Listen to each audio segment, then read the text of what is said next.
Are we live? I don't know. Are we live? I forgot to do the broadcast. No, I'm not seeing that we're live. There we go. We are? Transgender. It sounds no. So harmless. No. And it's very, very cool. Okay. Hey everybody, welcome to Do You Believe on Paranormal Zone TV. Oh, turn your volume off. Hey everybody, thanks for joining us tonight. Are we live? I forgot to do the broadcast. Angela, turn that audio from the... No, I'm not seeing that. We're live. There we go. Okay. Everybody, thanks so much for joining us, and I am so excited about airing this show tonight. My guests are Drew Beeson and Angela Thomas, our psychic. So before we start the show, Angela, would you please tell the viewers a little bit about yourself first? Well, hello everyone. I'm Psychic Angela Thomas. I'm a psychic clairvoyant, and I teach psychic development online as well as provide mentorship programs and private psychic readings.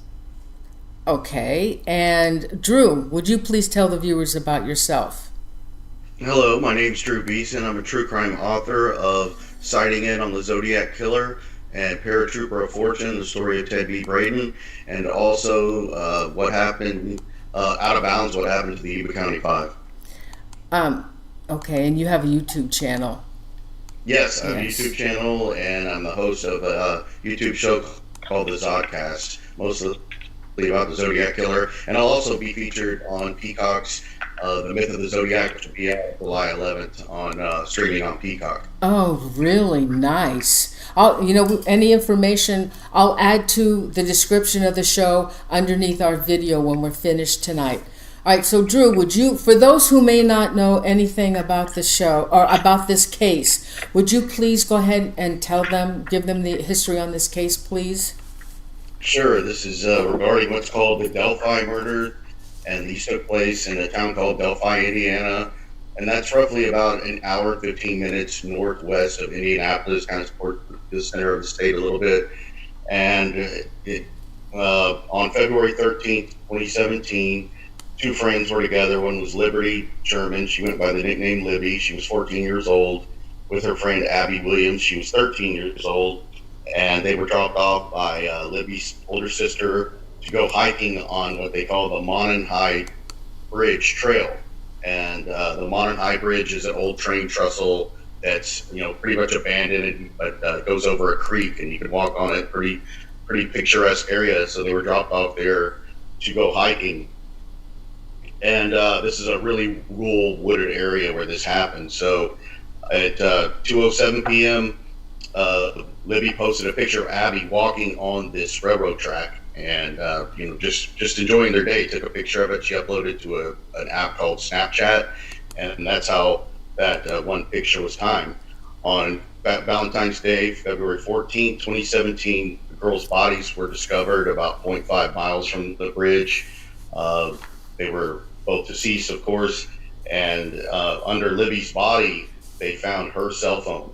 And they discovered on Libby's cell phone an image of a man who was walking along the same bridge. They determined that this photograph was taken after the photograph of Abby, and showed a man wearing a hat, wearing blue jeans, and a pretty nondescript type guy, but he later becomes known as Bridge Guy, or BG online. He became popularized. So on February 15th, they already released this image, the Delphi police, and they were looking for this man. He was already considered the top suspect because Libby was astute enough to capture him on his phone. So the hunt was on for the famous Bridge Guy, or BG.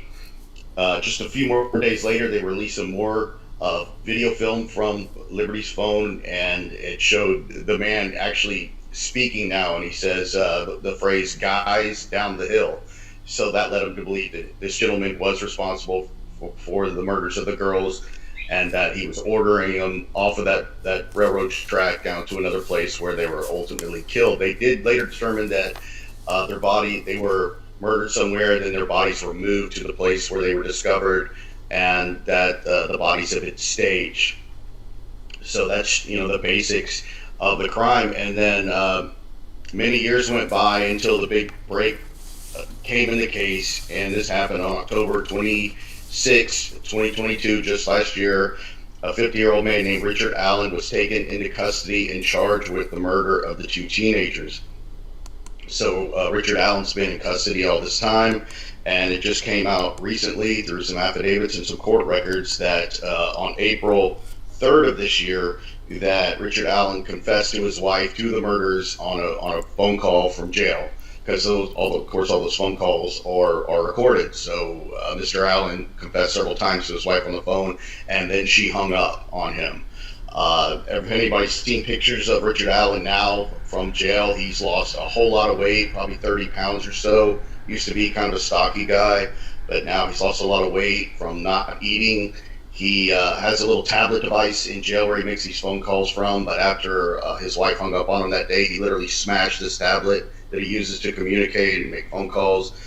Some of his court papers he would wet with water, and he was eating the papers. So he's kind of, they're going to go for an insanity defense. So the whole question is, at what point did he start getting really bad mentally? So this might play into the whole trial that's actually not coming up until, I believe, January of next year, where this actual trial is going to happen. So the hope is that Mr. Allen makes it all the way to trial, because he's lost so much weight and reportedly maybe not all there mentally. So that's kind of a Delphi in a nutshell.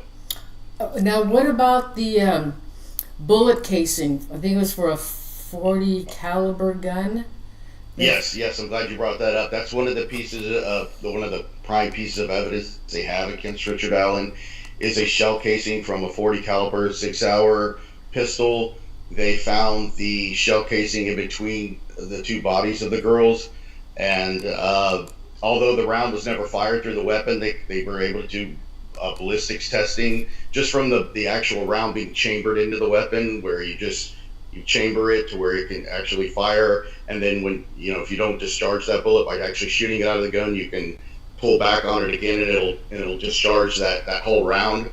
And that's apparently what happened. That's pretty rare. That usually you would try to, with ballistics, you could try to trace the bullet after it's been fired through the weapon, and then they could match up the bullet to the weapon. But in this case, it was actually just chambered in the weapon and then released from the weapon. So they are confident that bullet belonged to Richard Allen's .40 caliber 6-hour pistol. Right. My husband said that there's a way they can, when these guns are registered, he said that they can find the bullet that went to the gun, and that I think that's how that happened. And also the police department, the attorneys are saying that for the police to kind of disregard what Richard Allen is saying, that he's not all there. Do you think that's going to happen? Yes.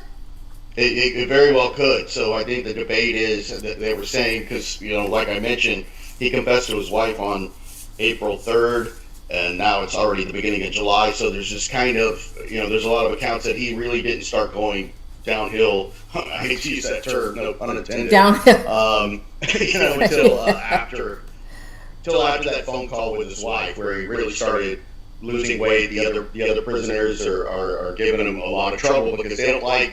Even in jail, the other inmates don't like somebody that would murder two little girls like that. So they are constantly, yelling at him, calling him every name in the book.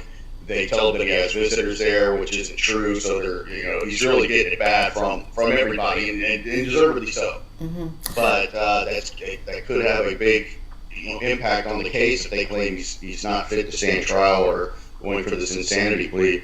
Well, not only that, there were several witnesses that saw a man.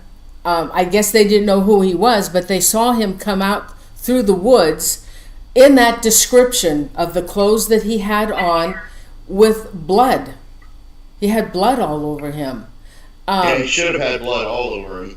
And also, I didn't mention that early on in this case, that Richard Allen actually came forward and said he was there the day the girls went missing on February 13th of 2017. He was actually admitted to being in that area, but that he did not see Abby or Libby that day. But he was there early on. He was on the police radar very early on, and I know a lot of people speculated that this, what was the bridge guy, the killer, was he a local or not? And lo and behold, Richard Allen is a local. He worked at the CVS pharmacy there in Delphi, and Delphi's a little small town in Indiana. It's only population 3,000. So I don't even think there's a Walgreens in Delphi. There's just a CVS, which everybody went to. And actually, some of the family members of Libby and Abby took photographs there for a memorial for the girls, and the pictures were developed by Richard Allen. How creepy is that? And that he didn't charge the family member for it, like he's some swell guy. Like, here's the photos, I feel bad about it, no charge. And it was actually their killer. Now, when the first set of information in between 2017 and 2019, they did say that there was a second suspect, and they believe that the second suspect, let me see if I have the picture. Hold on. Oh, what did I do with it? Oh, Mamma Mia. Okay, here. Let me find it. Sorry, guys. Oh, this. Okay. So the first picture, the first sketch is to be Richard Allen. Is that right, Drew? The heavyset guy is Richard Allen. Then the guy that's Richard Allen in between between Abby and Libby that you had up. Okay, those are police sketches there. Right. And that's actually supposed to be the same person. And you can tell they're much different. One's much older looking and the other's much younger. But that is supposed to be, both of those are supposed to be one person, and that's the bridge guy. And the reason they look so different is because it was different eyewitnesses to that. Oh. And that's one thing that happened in this case, because they started with the older looking sketch on the right, and then they switched to the younger looking man on the left. But those are supposed to be the same guy. Those are both supposed to be the single bridge guy. Okay. Drew, I was listening to the sheriff, I think he was the sheriff, on a video and he said that they had changed their opinion now on this case. They believe that the first sketch was Richard Allen, but he was secondary. That the younger one, they believe now, he is the murderer. He is the main murderer. But there's also supposed to be a third person.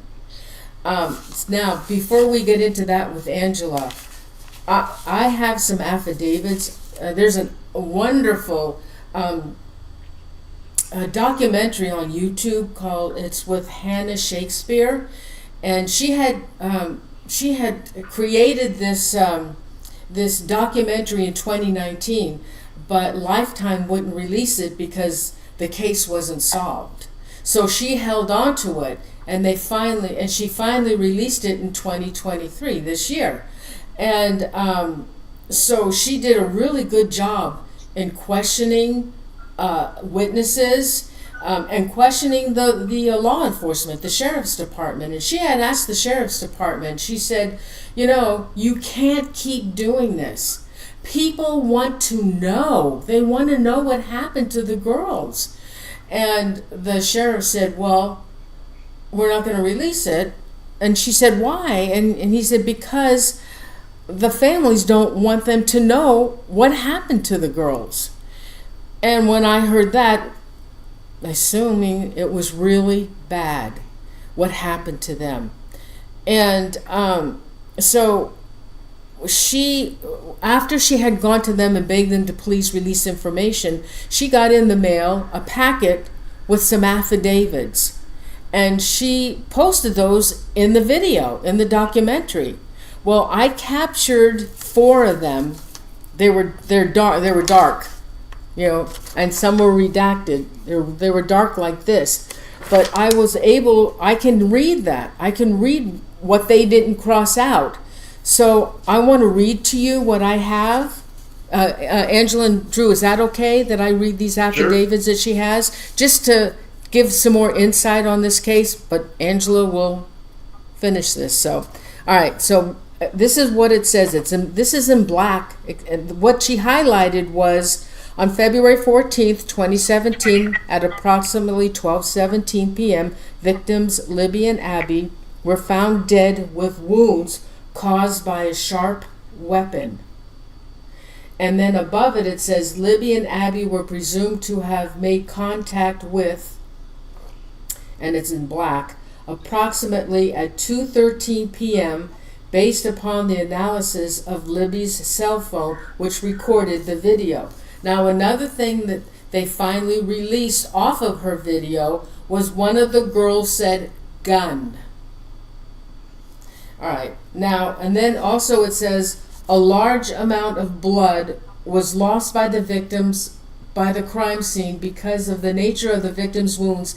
It is nearly certain the perpetrator of the crime would have gotten blood on his clothes. Now, I've talked to my husband before. He's a retired San Francisco police detective. And I have asked him many times about these crimes that are committed. And he's told me before, when they're violent like this, they are an act of hate. It's a hate crime. All right, so let me read another one. This one's really dark. Okay, so this one says, it was also discovered that the panties and one sock of one of the victims was missing from the crime scene, while the rest of their clothing was recovered. It also appeared the girls' bodies were moved and staged. Based upon training and experience, it is common for perpetrators of this type of crime to take a souvenir or some fashion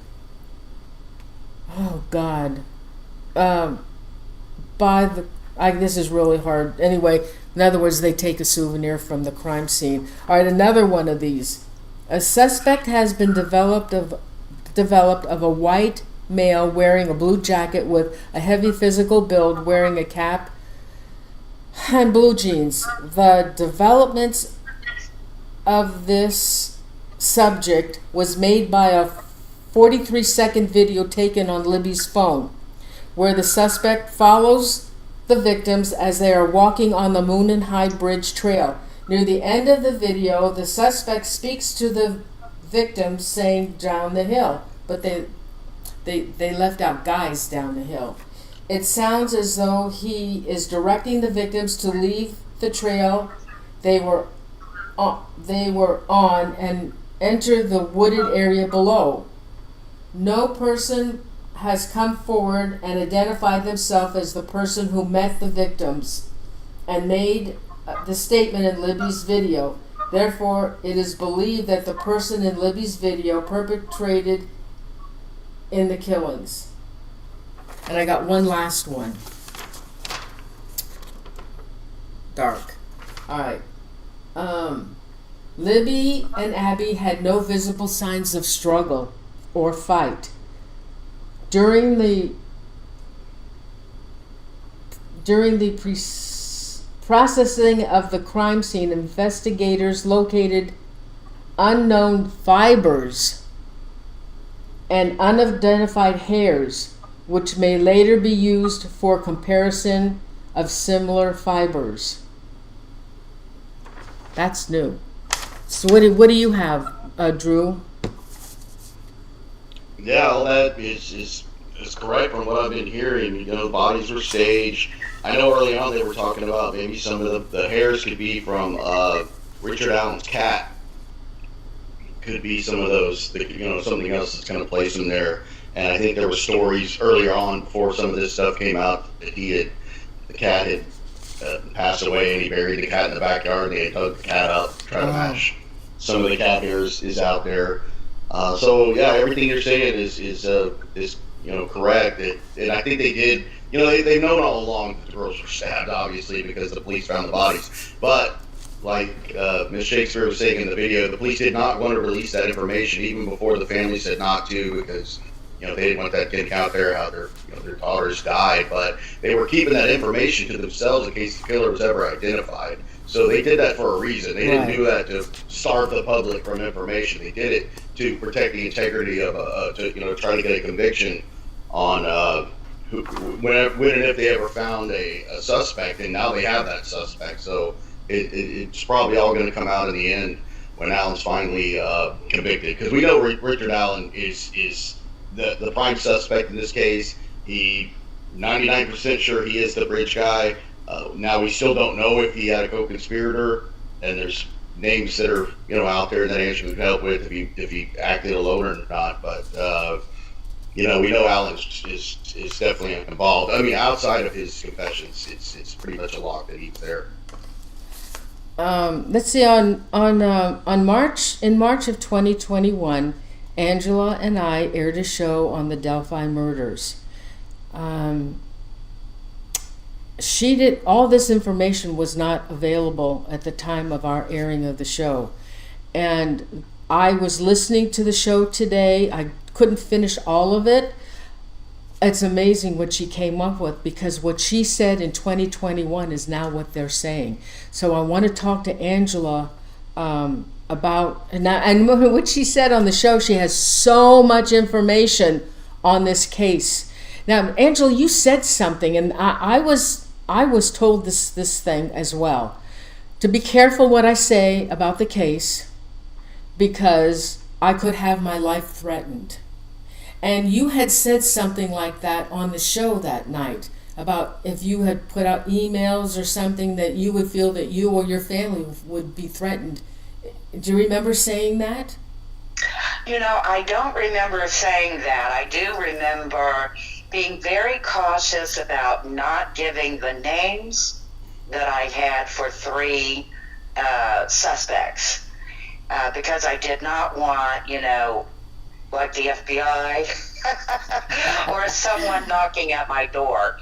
But, just being a psychic, I'm kind of off the grid anyway, so I probably did say that, but I do not recall. That particular show was very lengthy, and I gave a lot of information. You did. Now, you also said that you had names of that third person, but you said, I'm not going to say it. You don't want to get hit up by the FBI, but you have names. Do you still? Yes, I do have names, but also I think another concern of mine was, can I be sued by giving names? Right. But would that be, defamation, or I'm sure there's something to it. So, but the FBI has those names, the state police have those names, and also the sheriff's office, who is also in on this investigation, has the names. So, which I will not repeat here. I mean, the only suspect that we know is Richard Allen, which has already confessed to his role in the murders. I did send you the other day, Norene. I had gone through and listened last week to the police, the state police, the head guy, and I went through his interviews, and I gave you the minutes in a lengthy interview, to say that he said, we believe others, plural, are involved. And so back in 2021, that's when I said that there were 3 main suspects, all at different age groups. Right. Okay, now the big question is, and in this documentary as well, the girls were told to go down the hill. They believe, you said, I think it was you that said, there was another man down behind them waiting for them. Yes. So you have Richard Allen approaching them. You had the secondary suspect that came up behind them, and then the third suspect was already down the hill. So they had already planned which route to take. So everyone was in place. Right. Now another thing, okay, let me show them this. Okay, now so, hold on, hold on. Okay, so let me get rid of this one. Okay, oh God, the bridge. I want to show the, okay, this is the trail. This is the trail under that bridge. But another, in that documentary, they questioned the girls, how did they get across the river? The girls were found across the river, so how did they get across the river? Do you have, what Drew? Well, I feel like they were able to walk across that river or partially swim across that river. I do not believe that there was a boat or anything of that nature that aided the transport of those girls. Oh, okay, so from that bridge, from that walkway, oh, see, here's the river. The river is right across the hill that they went down. So where do you think they went from there? Did they just walk down the hill and go down underneath the bridge? How is there another way to get on the other side? Is it going through the woods, or is that not a part of that national park, that on the other side of the river? Well, I can't personally say about the property because I have not investigated this particular case. It keeps on coming up and people keep on asking me, but I do not know the layout. The only thing I can say to you is I feel like that they went through some water to get to the other side. So how much water, I could not tell you. I just feel like they went down the hill, walked over to the river, and then went through some of that river, or all, you have to go through all of the river, right, to get to the other side. And then from that point, I do not believe that they killed the girls where they found them. I feel like they took them to a secondary site, and then they brought the girls back later on. And the reason for taking them to a secondary site was simply because there was still a lot of people out and about. It was a nice day weather-wise. And so there would have, somebody around would have heard the girls screaming or would have heard something. So that's why they took them to the second site and later brought them back. All right, now you also said, I asked you about the sketch. Drew, do you have any questions? Yeah, I mean, this is one for Angela, just because I want to definitely make sure about it. So I know she doesn't want to say the name of the person that she thinks was waiting for them. Let's say Alan has the girls back on point, because we later hear, I think, Libby said that he had a gun, but is that individual that was waiting, is he older or younger? So the one that came up behind the girls, so Richard Allen approached, and, between 35 and 45 years of age is what I gave at the time of the murders. Right. Then Alan the was guy 44 that then. came up from behind them was between 45 and 55 years of age, again, at the time of the murders.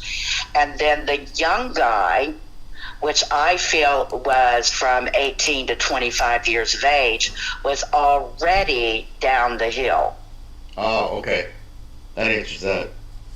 All right, now on those sketches, I had asked you, I asked you about the youngest, you said, which is showing, was between 18 and 25. The man on the bridge, which is Alan, was 35 to 45. And you believe that the third one, which there's no identification, no witness on him, is 45 to 55. Correct. Okay, so... At the time of the murders. Right. And so you also said, you probably won't remember, but you said they all know each other. Do you remember? Correct. Yeah. The two oldest men were miffed. about either the loss of money or maybe getting in some sort of legal trouble, and they have criminal records. Do all three have criminal records? All three have criminal records. The youngest one at that time, I felt, would have more misdemeanor charges. If he had any felonies, they would have been the lighter side of felony. But I don't believe at that time there would have been any felony record. The older two did indeed have felony charges. Now, here, Richard Allen, I don't know about charges.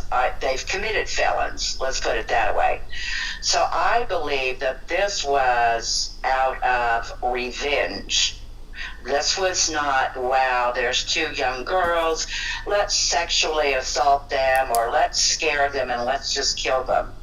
I feel like Libby's fatherly figure was the reason why these girls were murdered.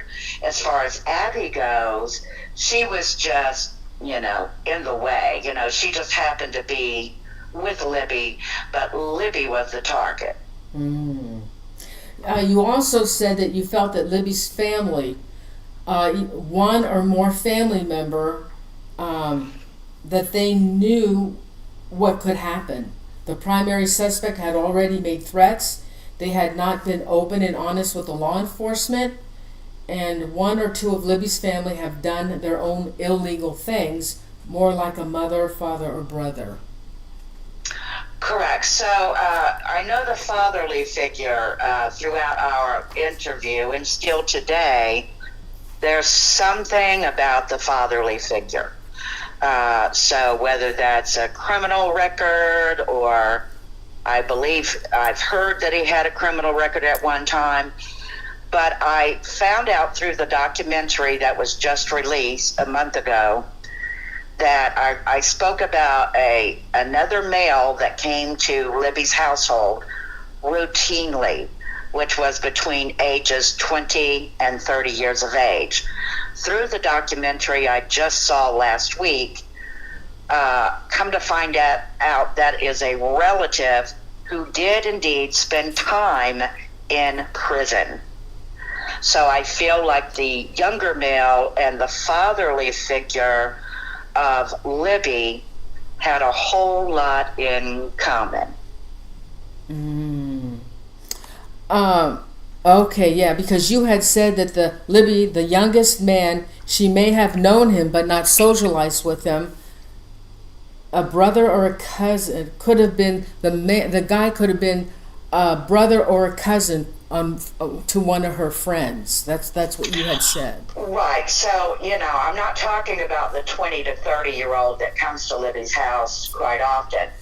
The person I was talking to that would have been a brother or cousin of one of Libby's friends, I believe was the one that said, oh yes, they're absolutely going to go to that location on that day. So he feels older, and that's not somebody in Libby's social circle, but the girlfriend, the schoolmate that she went to school with, is related to the guy.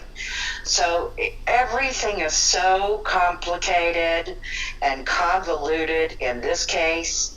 And here's the thing. I feel, even though I feel like there are three suspects, there's more people that knew that this was going to happen either to Libby or to the father. And I feel like after the murders that they knew who exactly was involved in the murders. The thing is, they're not going to go to police. Some of them are afraid to go forward. And the other ones, I feel like it's chit-chat. Like, hey, we know, what they're all low-life people, of course. Hey, we know about the murders. We know who's involved. We're going to keep it among ourselves. And so these people would be people that would be involved in, either manufacturing drugs or taking drugs. whether that's meth or, whatever other drugs are popular in Indiana. So I just feel like these are people that, not too many people would associate with, right? So. Drew, do you have any questions? No, the following figure could be Libby's grandfather, I believe, has a felony for drugs.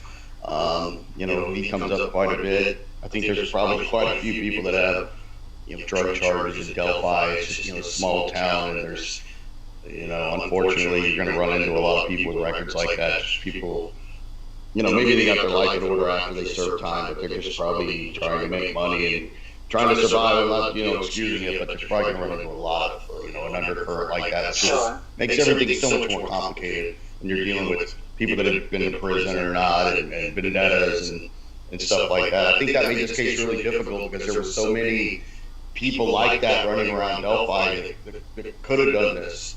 And there were some good suspects. I can't remember when they came up. I think a couple of years ago that had done something similar to a couple other girls, and he didn't live, but I think 10 miles away from where the attack happened. He looked like a great suspect to me, but lo and behold, it wasn't him. So many people came under suspicion.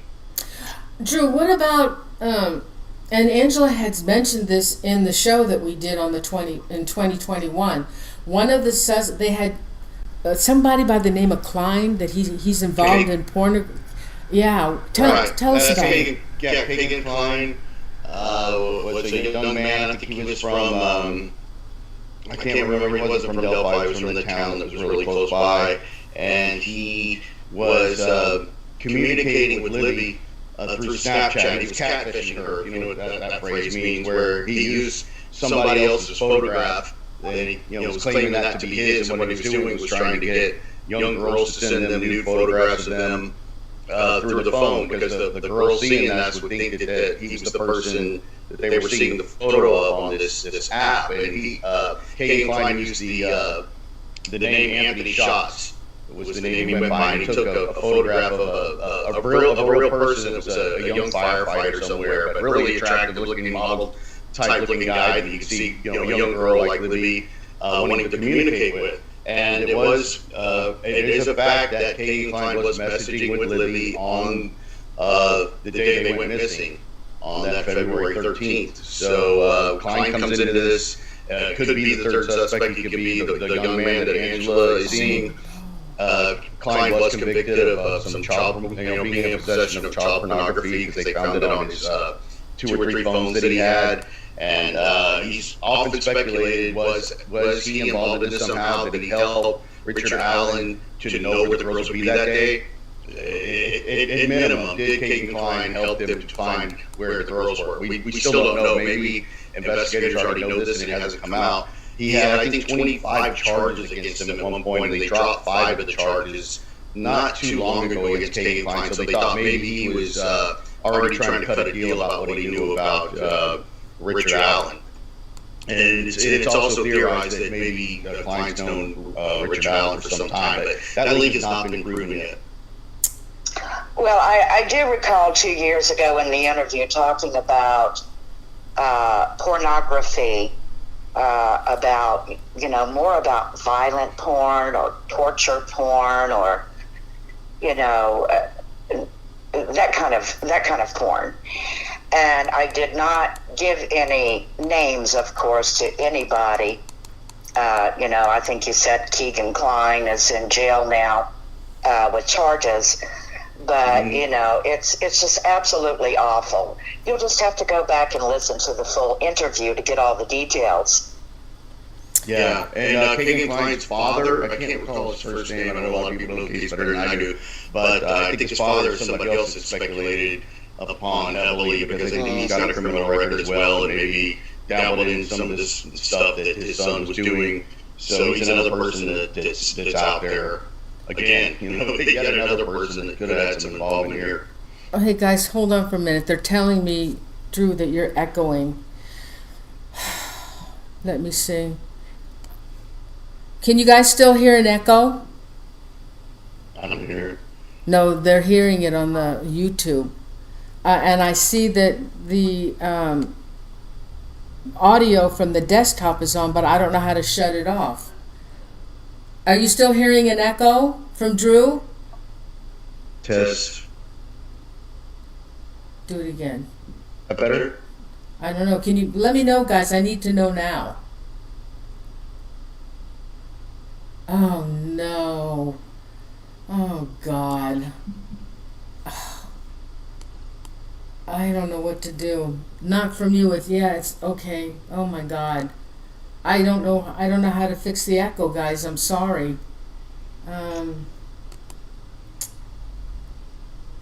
Just Drew, huh? 2 mics on at the same time. Shoot. What about? God. I don't know. I could call my techie, but that's going to take time. Well, Todd in the chat room is saying that Drew needs to turn down the volume on his computer.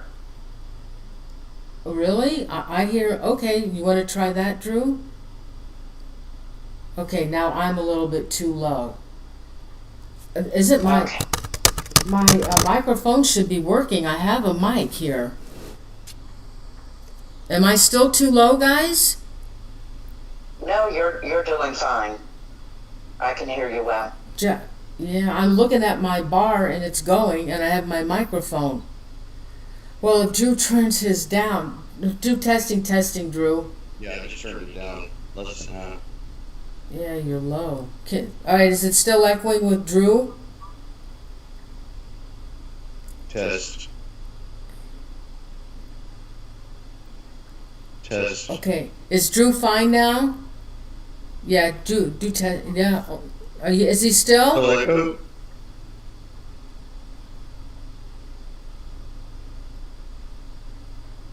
Oh, come on, it's still an echo. I don't have time to call a techie to deal with this. Oh my God. Well, let's just move forward. All right.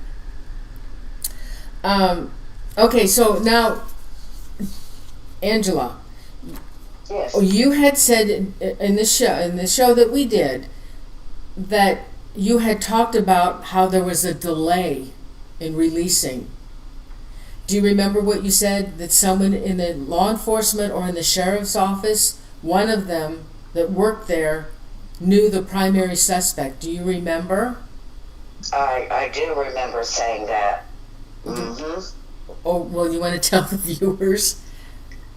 Well, I mean, the thing is that I feel like the, I guess they're called deputies, I don't know, sheriff deputies or somebody like that, I feel knew the primary suspect. I felt like slowed down the search for the girls. I know at one point the initial search was called off. I know at one point, not long ago, I heard that a female with a search dog team wanted to use the dog team, volunteer, here's the dogs. And this deputy told her no. And so I feel like that was to give the primary suspect a bit more time. So anyway, and he just feels very shady. I feel like he has had business dealings with, he probably knows the secondary suspect as well, but I feel like he's had some shady dealings. It's not socializing, they're not out socializing together, or didn't at that time, but I do feel had some sort of gain. So yeah, I'm not 100% confident in a particular deputy in the sheriff's office. Right. And that they had given some time for that one person. And what would they be? They resumed the next day, and that's when they found the bodies. Okay. Correct. But and I'm not talking here as a psychic right now, but I'm letting you know as Angela, if I knew 2 girls were missing in my community and I was out searching for those girls with a group of other people, I'm not going to stop searching for them. Right. When it's dark and it's cool at night, you've got 2 young girls missing, why in the world would you call off a search? Right. Good point. Okay, I haven't. Okay, so now going back to the staging of the bodies, the girls. Now you said before that the girls were found. The girls were not killed where they were found. Correct. I feel like they probably were injured a bit. From, I said earlier that they were taken to a secondary site and then brought back to the site in which they found their bodies. Right. So I feel like they would have been injured. There probably was a little bit of bleeding at that point, but I just feel like the majority, I feel like they kind of finished them off. I hate that phrase, but finish them off. Now, I can say that in the report that I sent to the FBI, the state police, and the sheriff's department, that I did talk about staging, and I compared it to actually two films. There is a film called True Detectives, first season, with Matthew McConaughey in it. Yeah. And the very opening scene is a woman that is tied to a tree with no clothes. She's on her knees, and she's wearing some sort of stag horns. I saw that. And then there used to be there's a movie called General's Daughter, and there was a scene in which a woman was staged, both of them staged in these movies. So I put that into the report to the FBI and the others. And then I learned later that there's talk of them having been staged, or maybe they were staged. And you said that, which makes sense, that they didn't die instantly. And now you also believe that there were some sexual things done to the girls. Do you remember saying? You want to? Well, I remember, as far as the sexual part goes, that I feel like more was, how can I say this in a show tactfully? I feel like the girls were used for doing something to them. Now, whether they were raped or sodomized or something of this nature, that I do not know. But I can say that I do feel like there was some sort of sexual things. That's the best way I can put it on your show. Yeah, I'm sure you get the picture what I'm talking about. I understand. In that affidavit, the police said that they were killed with. So okay. So let me go back to the gun. He had a gun. I think we had talked about this. He had a gun. It didn't go off, but the bullet came out of the gun. And they call it a spent bullet. And so, if that gun had gone off, why would that gun have gone off at that crime scene?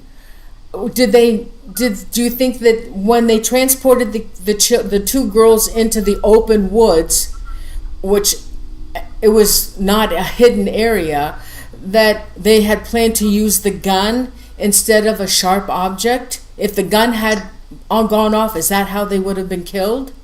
I believe that the gun was used just to intimidate. I do recall in the interview talking about one of the suspects, I believe, had to have been the primary or the secondary suspect, had something to do with taxidermy. So was brought up with maybe a grandfather or a father doing taxidermy, or knows how to do that. And then I talked about some sort of special tools used in taxidermy. Don't ask me, because I don't know anything about that kind of stuff. And then I talked about tools, used like if you're hunting for like deer, you're maybe skinning the deer, or you are processing food like cattle for food. there's got to be certain tools that are used. And so I feel that the intent, now notice what I just said, the intent on the way that those girls were to pass would have been to use the sharp objects. Notice the plural on objects. Simply because at least one of the three, I feel, was into violent porn or torture porn, and that sort of fear and pain and torture would have been a turn-on for one of those suspects. Jesus.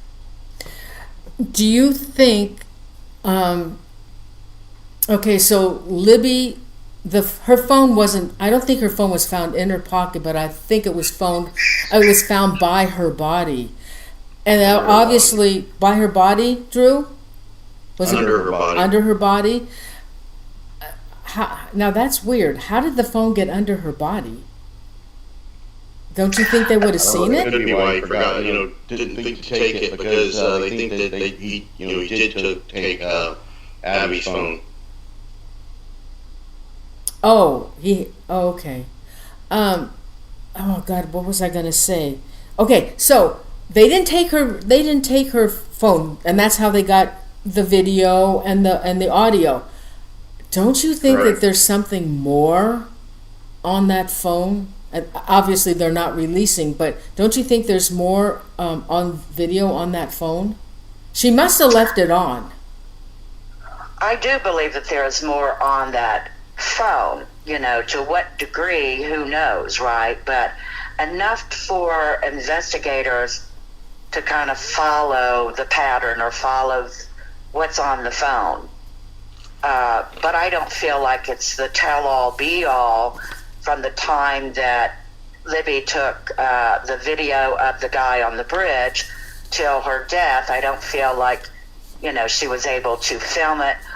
And I feel like her phone probably would have lost its juice or lost its, electricity or whatever, lost its charge. So I don't feel like all of that was recorded on her phone, but I do feel like some of it was recorded on her phone. And thankfully, I'm sure that Libby used her telephone to go on social media sites like Instagram or Facebook or whatever the kids are doing these days. And so I feel like, the investigators would have followed what was on her phone. Right. Now, the police don't believe that the girls resisted or put up a fight. What do you think, Angela? I do believe that they put up a fight. I don't feel like they're fist fighting with, the suspect. But I can say that there definitely was a struggle. And then, the way that I felt it 2 years ago was, both Libby and Abby fought and resisted and then were subdued. And so they calmed down for a while, and then bingo, again, trying to fight or resist, and then subdued again. So they did not go down without at least resisting those suspects. I do not believe that the girls were just calm and cool and collected and listened to everything that those suspects were saying. They already knew what was happening. They already had things happen to them. Now, whether or not they felt that they were going to be murdered is another thing. But I do believe that they put up some sort of fight. Now, I know that people that, do DNA and all of these investigators, they're going to look underneath the nails and things of that nature for any sort of skin matter or DNA or hair follicles or whatever. But there's something about the fingertips, I gotta say. Mm-hmm. So I don't know if the fingertips were damaged, especially with Libby, or if the fingertips were cut off, or or something's going on with the fingertips. Now, you refer to these three suspects as primary, secondary, and then the third. So the primary is the younger version, the younger face, the number one? No, the primary is the guy on the bridge. Okay, because the The police... secondary is the 45 to 55 years of age man at the time of the murders. And the third suspect, the youngest one, would be between 18 and 25 years of age at the time of the murders. Okay. You said that secondary suspect was between 45 and 55, and that he would have had a history in Illinois and Michigan, been married with children, and participated in the children's events. Do you remember saying that? Yes, something to do with maybe sports events or music events or something like that. I feel like that secondary suspect would have attended some of the school events because of the children in the household at that time. And I feel like people would say, oh, there goes Mr. So-and-so. You know what I mean? Would have been a familiar face, at least from time to time. Now, you also said that the primary suspect would have a documented incident report where a police officer shows up choking, punching, abusing kids and his wife. Yeah, whether that's the primary suspect or the secondary suspect, there's some sort of incident report. So incident report is, hey, the police were called, the police show up, whether charges were pressed or not. But I do feel like in the incident report there would have been some form of choking going on. Drew, do you have any questions? Well, no, that's good stuff. I mean, going back, I know you mentioned the gun again. Yeah, I agree with Angela. It's something that he used to subdue them, to get them to obey him. And I'm talking about Rich Guy, which we were pretty confident is Richard Allen. But it was an unspent entire round. It was an entire bullet, not just shell casing. So the weapon was, it's an automatic pistol, so it was chambered where you just pull the trigger, it's going to fire, but he never fired the gun. So all he did was pull back on the mechanism and it spits the entire bullet out. So they found that bullet in between the two girls, but they say just chambering it through the weapon, and they were able to tie that bullet into the weapon. And I do think that, I agree with Angela as well, I think that Libby would have absolutely fought back. She was a big girl. I think I've seen where she weighed 200 pounds. For a 13-year-old, that's a big girl. She was athletic. She could fight. I think one way, if it was just Allen at that point, he could have subdued them by holding on to Abby. And then, Libby couldn't take off because she's got her friend there subdued. Bad things are going to happen. So she would not have left her friend. No way. So I think she probably would have fought. She was a pretty good-sized girl, so I'd be surprised if she didn't put up a struggle.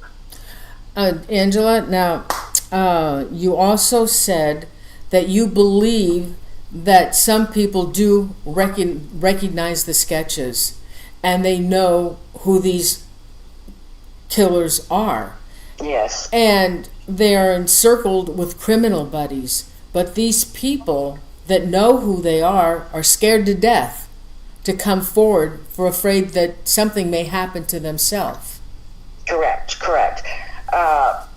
And then there's those that, the other people that know the suspects that are aware of who was involved and how it went down. But those that that really know, that could really help investigators, again, I feel, are scared to death because look what happened to Libby and Abby. And if it happened to a 13 and 14-year-old girl, what do you think a suspect would do, or suspects would do, if they found out that so-and-so went and talked to an investigator? Now, I do want to say one thing about Richard Allen. I know that he's mentally questionable at this time, but I gotta say, I feel like he's not insane.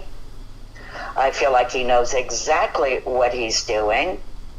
I can say I do feel like he is mentally stressed, and I feel like the reason why he is losing so much weight is because of nerves, and I feel like he is afraid of the consequences. And also, I gotta say, and this is going into recall from this interview 2 years ago with you, I feel like there are more bodies in those woods, in that area, in that region, and I'll tell you that I feel like both the primary suspect, which would be guy on the bridge, and the secondary suspect have done more killings before. Wow. Again, plural killings. So this is not the first time that Richard Allen has murdered. Wow. So this is the first time that Richard Allen has been caught. Do you believe that all three are serial killers? I feel like the primary and the secondary suspect are serial killers. I do not get that with the youngest, the 18 to 25 at the time of the murders guy. I don't feel like he is a serial killer. When I say serial killer, anything more than one person is a serial killer to me. Let's see.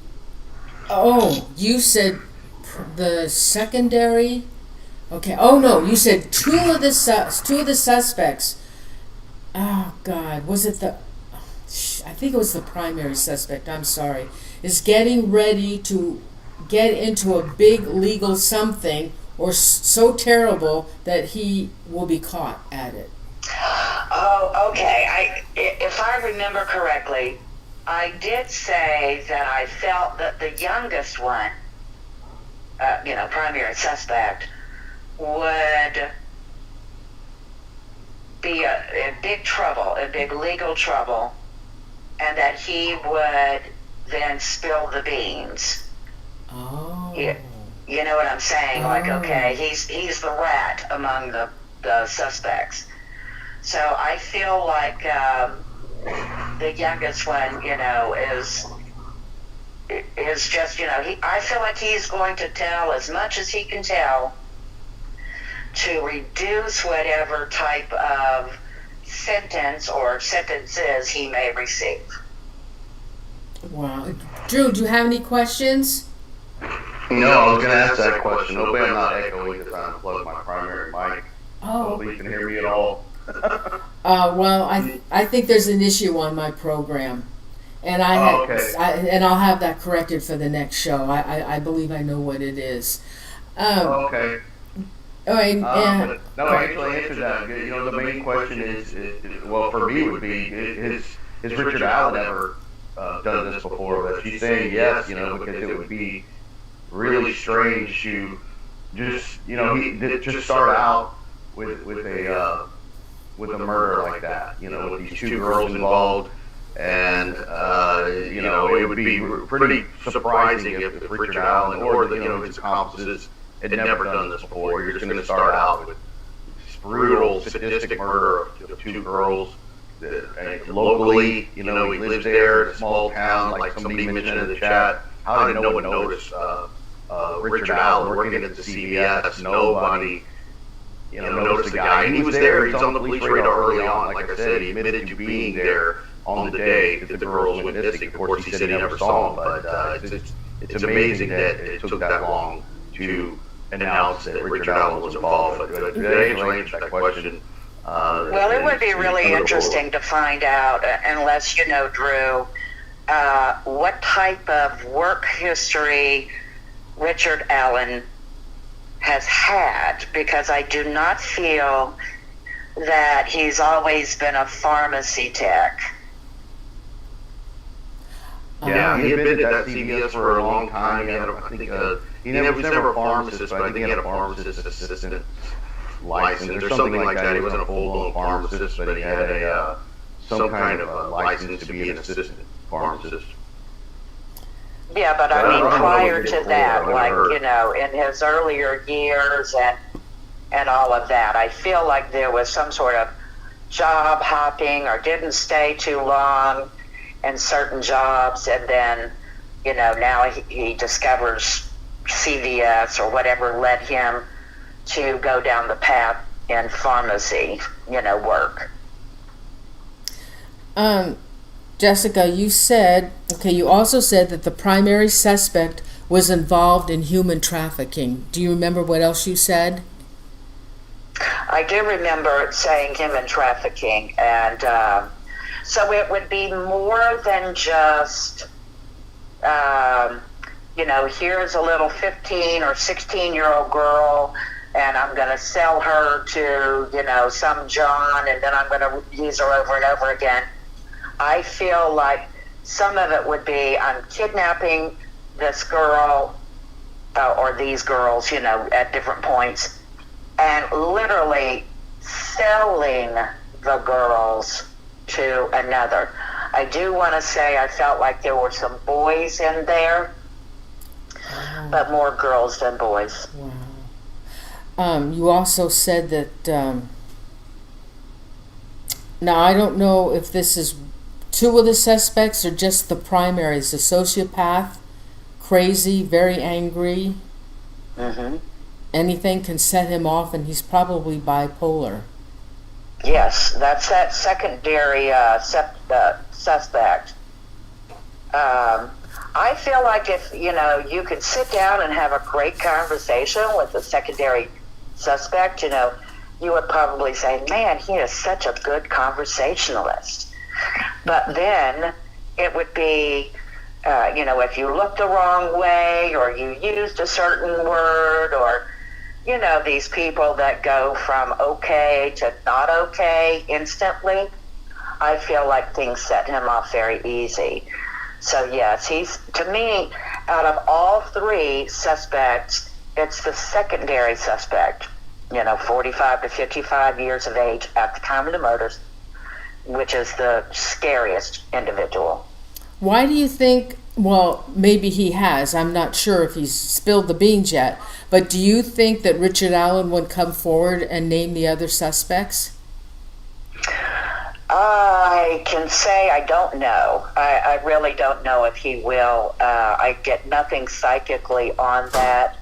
I do not feel at this point that there would be any benefit to him, because he already knows he's going to spend life in jail or get the death sentence. Of course, I don't know if Indiana has the death sentence, but he already knows he's not going to get out of prison. So there's no wiggle room. You know, it's not like, oh, you know, you'll do 25 years. He knows he's in there for life. Well, also, the other suspects that are still around may do something to his family if he spills the beans. So that could be, you know, also that's something. A very good point, Norene. Very good point. So he probably won't. Do you think this case will ever be solved, Angela? Absolutely it will. Yes, it really will. And, you know, the only reason I feel that investigators are not sharing more information is because they're gathering up as much evidence as possible on other suspects, and, you know, they'll release it at the time that they can. If they released it right now, which we all know everybody wants to know, then it's going to ruin their chances of nabbing the others. Now, as far as probably a law enforcement officer knowing who one suspect or several may be involved, will that information ever come out, that law enforcement knows them? I do feel like so. In fact, I gotta say, to me, I feel like he's being investigated. Really? Yes, I do feel like there's been an ongoing investigation of that particular person. Interesting. So, yes, I do feel, and it may not come out all at one time, right? So we know they've got Richard Allen, and, they haven't gotten the other suspects, but they know that there's more than one person involved. And we may not know this deputy or whoever, whatever his title is, we may not know that at the time that the trials begin or at the time that Richard is convicted. But I do feel like it will come out. Do you think once this case is solved that the police will release all the information regarding this case and what really happened to the girls and about the bodies being staged and all that? Once it's solved, it will come out. But I do not believe that they will release every bit of information until they have their other suspects in custody. Now, when they staged the bodies, and they took the bodies to this area, it was not remote. It was open where the bodies could be found. Why did they do that? Why did they want the bodies found right away? Well, I can say that it feels more of a psychological thing. Like, here's my prize, or look at my work, or something of this nature. Now, I'm saying this as Angela, not as psychic Angela. Oh, that's okay. All right, interesting. Yeah, this case really, it's really, I'm really sorry. And here, let me do this. I'm so sorry for the girls. I'm just so sorry that it happened. They didn't deserve that. And I hope they rest in peace, the poor little things. I really do. And I hope it does get solved. But I want to know more about the case. I want to know what happened to them, what really, really happened to them. Drew, do you have any other questions? No, I'm not psychic whatsoever, but my prediction is that Alan never makes it to trial, either by suicide, death, or maybe a full-blown confession where they don't have to go to trial. But I don't think this ever gets there. No kidding. Good point, Drew. I never thought about that. And then Drew's going to have to write a book about this case. Yeah. Yeah, there's a new book out about it. One of the guys on a podcast, I can't remember which one, just wrote a book about Delphi. I haven't read it yet, but I understand it's pretty good. Wow. Drew, have you written any new books? No, not lately. Just trying to keep up with the current ones and doing more media, more TV type stuff. Oh, that's right. You're going to be on Peacock? Peacock, yep. July 11th. And are you a guest on? What are you doing? What are you presenting? The Zodiac. Yep. Yep. Okay. That's fabulous. We should bring. I would really, Angela. The Zodiac's never been captured, but Drew has a suspicion of who the Zodiac was, and we did a show with her on it. Angela didn't do it, did she? Yeah, we you did did? a show. Oh God, I don't remember. I was presented with three photographs of men that I didn't know, and gave a little history on them. So Drew, thank goodness, knew the history of these gentlemen, and I know that I believe he wrote a book on one of them or two of them, and so. Yeah, it was very interesting. I was trying to also, at that time when I did the show, to demonstrate how you can gather actually clairvoyant information from somebody's photograph. And so, I teach that. For example, I teach photopsychometry. That's what it's called. And even though psychometry means I'm touching something and getting information, or I'm holding an object and getting information, with today's digital technology and photographs, you can see how to photograph online and start pulling information from it. Okay, so we're going to do a show on that, right? Well, I already did when I did the 3 Oh, photos. the photographs? Okay, well, we can do another one. And Drew, I'm having you back on the show. We've got a lot of topics to cover. And I think, Drew, you wanted to do a show on your book, oh, God, the one that took the money and disappeared. Yeah, we're going to do another one. Yeah, you wanted to do that, right?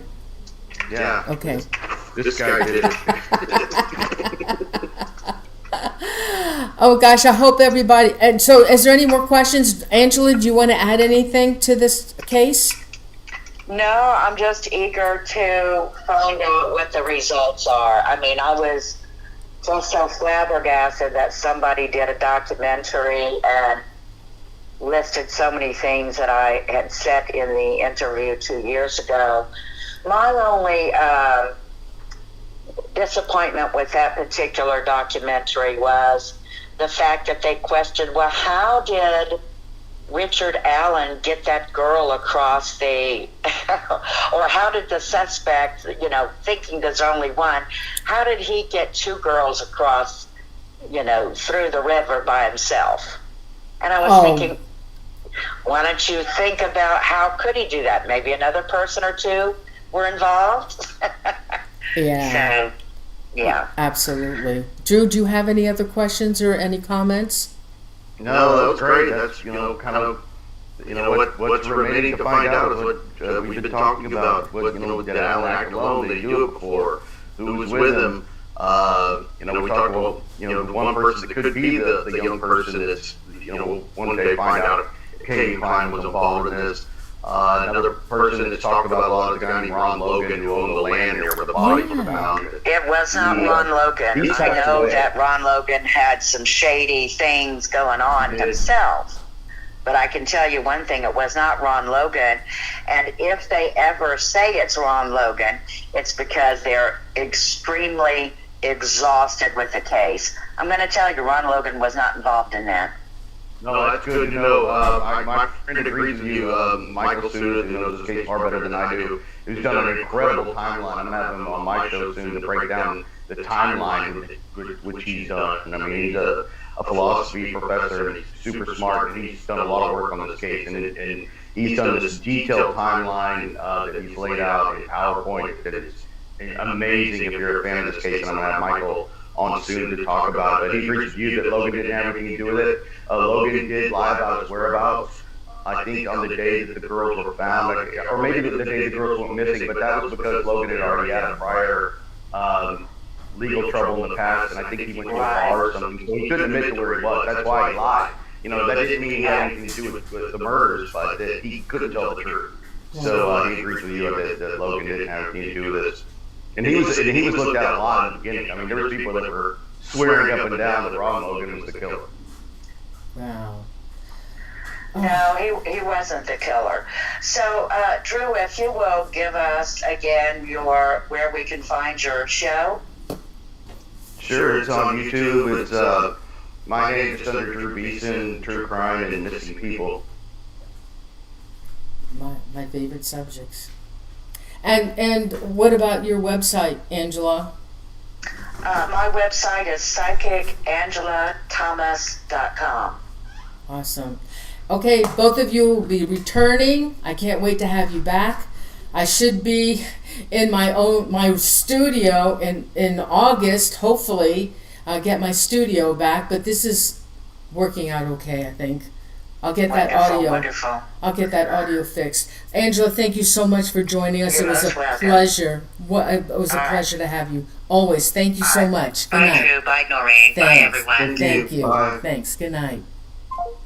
Drew, thanks so much for joining me on the show. I love having you on the show. We are going to, I have more shows I'd really like to do with you. You're so knowledgeable, and I just love you. I just love you, and your channel, and now your true crime and missing persons, my favorite of all topics. I love it. So I'll have you back. We'll set up. Did you want a weekend? I'll set up. The only thing is, since I don't have my studio, I'm in my dining room. I have to do my shows on Sunday afternoon when Jim's on the USS Hornet. Would that be okay? Sure. When I get my studio, I can go back to my Thursday nights, my regular schedule, and I hope it's okay with all the viewers. It'll just be temporary until I can get back in there. Okay, Drew, thank you so much for joining me tonight. I really appreciate it, and once again, great guest. Thank you so much. Thank you. Thanks, everybody. Night. Night. Hold on, guys. Let me get this.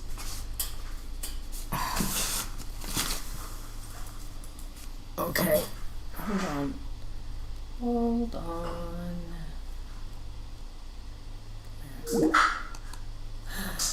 Thanks so much, everybody, for joining me tonight. I hope you enjoyed the show. I couldn't wait to do this show. So everybody, it's kind of hard. Let me see if I can do some shout outs. Let me see if I can. And thank you to my mods, Chipateri and Renee. Thank you so much for always joining me. We've been together for many, many, many years, and I thank you so much for joining me. And my best friend, Tallcross from Scotland. He's one of my dearest friends. He always joins us, and I know it must be in the wee hours, like you say, it must be like 2 or 3 o'clock in the morning, I think. Thank you so much for always being here as well. So again, thank you to Drew and thank you for Angela. Always a wonderful show with them. So let me do some shout outs. Let me go back up here. Thank you so much. I'll be setting up another show. Todd at Venue, Jeannie Barker, Fabi Lash, Chipateri, Ellen Bean, Mark Bridget. Oh, I haven't seen you for a while. Renee, Stephen Walker, Ellen B. I said that. Todd, Leah Angel, Lori Miller, Stephen Walker. Let's see. Anybody? Thayer, Billy Jack. Let's see. Andrew and the Gnomes. Be safe out there. Happy trucking, but be safe. Let's see, who else? Anybody else want to shout out? Of course, Tall Cross. Let's see, Greg Man. And I'm looking down here. Alicia Franco. Thanks, Alicia. Thank you all for all the messages and emails I've received. Thank you so much. I am coming back. Jacqueline Keeley, Jumping Jack Flash. Sarah Claire. Let's see. Michelle Cox. Who else? I'm going down the list, guys. Lisa Cesari, Italian. With Respect. That's new. Of course, Drew. Let's see, Sweet Revenge, China Sea. Thanks for those two who made it to the show, to the live show tonight. Anna Lassette, Tim Bray.